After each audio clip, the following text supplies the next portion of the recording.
G'day cocktail lovers, it's time for another recipe to go in the book, and this one falls outside my usual range of preferred cocktails. I'm a real fan of the boozy stirred cocktails, so I always get a little surprised when I try a lighter cocktail and it falls into my favorites. And that's what this one was. It's one of my favorites in 2025. It's called The Second Serve, created by Brooklyn bar owner Dan Greenbaum. This cocktail falls squarely into the sessionable field. There's no spirits in it. It comes in at less than one standard drink, which really means you could get stuck into it. You could have several of these without getting too messy. Add to that the fact it's a highball topped with soda and you put lots of ice in.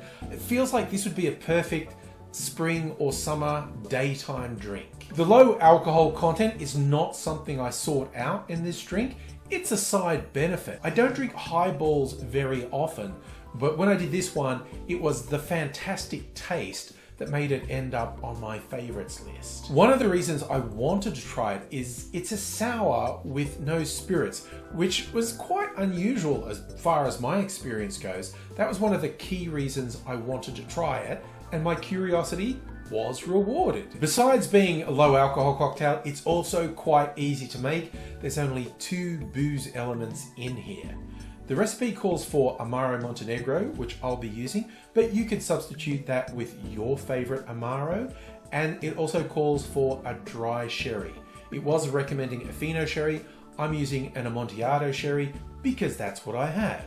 So whether you're at the tennis, which I think was the inspiration for the name Second Serve, or poolside, or just somewhere sunny, a whole bunch of these lined up will see you right, I think. Also, in an attempt to head off any really stupid comments, it might not be summery or sunny where you are now, so you might think this is not a suitable cocktail for me to be talking about right now. And if you weren't thinking that, and you think I'm being weird, well, first, rude. Second, I have literally had to deal with people in comments saying this before. Some people are really tied into the idea of cocktails are seasonal, and if they think I've posted a cocktail that doesn't suit the season they're in, they can't stop themselves from getting in the comments and going, this is not suitable for the whole time. I mean, it is a summer drink and it's not summer. and yeah, I have said this before, and I'll say it again. If you're the type of person who posts inane, self-centered, complaining comments online,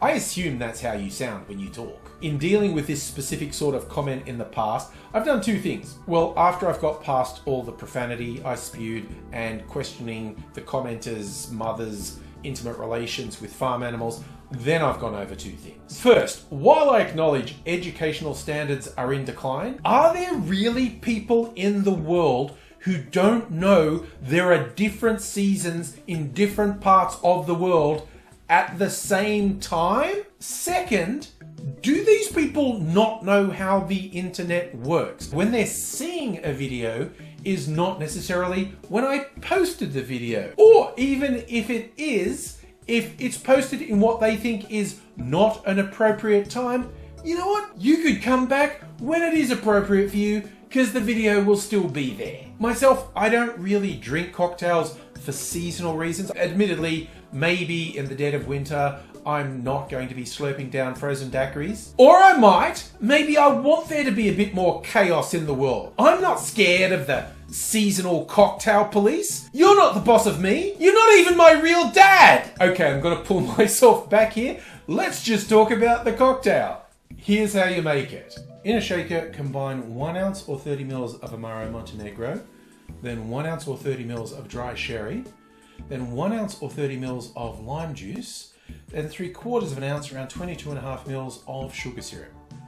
Shake that with ice for 10 to 15 seconds to chill and dilute the drink, and then strain that into a tall, ice-filled glass and top it with soda or tonic. The choice of what you top it with is down to you. Maybe you even want to use a sparkling wine. I find tonic a little bitter. I don't have it much. I used a lemon lime soda water that I normally like. Gonna give this a bit of a stir. And now for the all-important taste.